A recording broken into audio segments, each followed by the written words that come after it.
Welcome to the Rhythm Skydiving Instructional Series. I'm your coach, Steve Lefkowitz. In this video, we'll talk about changing the pattern in the sky when you can't get into the pattern as planned. If you can't reach your downwind entry point by your planned altitude, consider a number of options.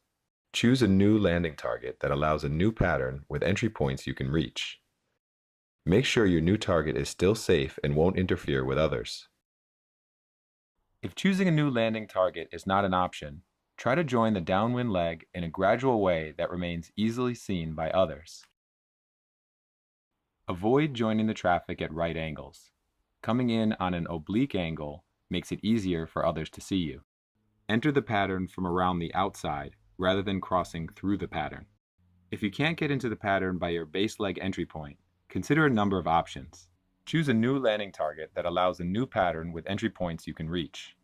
Make sure your new target is still safe and won't interfere with others. If you can, change your final target so that you can still do a clear pattern with downwind, base, and final. If you have to do a shortened pattern that does not have all three legs, it's preferable to do that away from the general traffic toward a different landing target.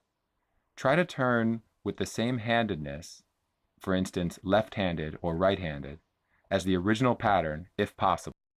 Again, turning at the correct altitude is more important than turning with the correct handedness, especially when landing out.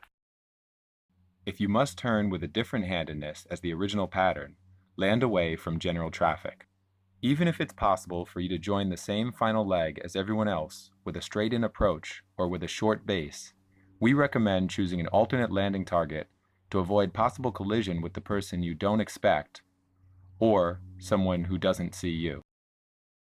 If you must join the general traffic, be aware that other canopies may not be expecting or looking out in the direction you're coming from, so be extra vigilant to maintain clear airspace both horizontally and vertically. Here are some tips for helping you assess your pattern points. When you're used to a specific drop zone, you might find specific points on the ground that work for you in specific winds.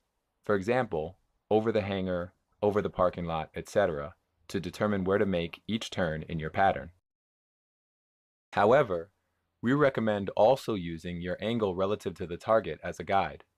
If you get used to recognizing what the correct angle looks like for each turn under given wind conditions, then it will be easier for you to transpose that to a new landing area, such as a new DZ or landing off after a cutaway or a bad spot. Finally, here's a note about landing into the wind.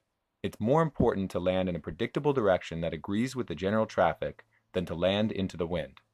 People rarely get seriously injured landing downwind, but they do get seriously injured or even die turning low to chase the windsock. If your drop zone has a predetermined landing direction for the load, follow that. If it stipulates following the first person down or a sign on the ground like a tetrahedron or an arrow, then follow that and don't assume it's the same as previous jumps. Even if the landing direction is set, watch how the people before you land, with time to adjust if it changed from the plan. That means being aware of people landing even before you start your pattern. If everyone before you lands in a different direction, do the same. If you can't do that, land in a separate area.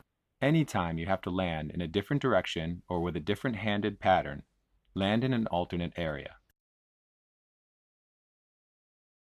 Thanks for watching and have a great skydive.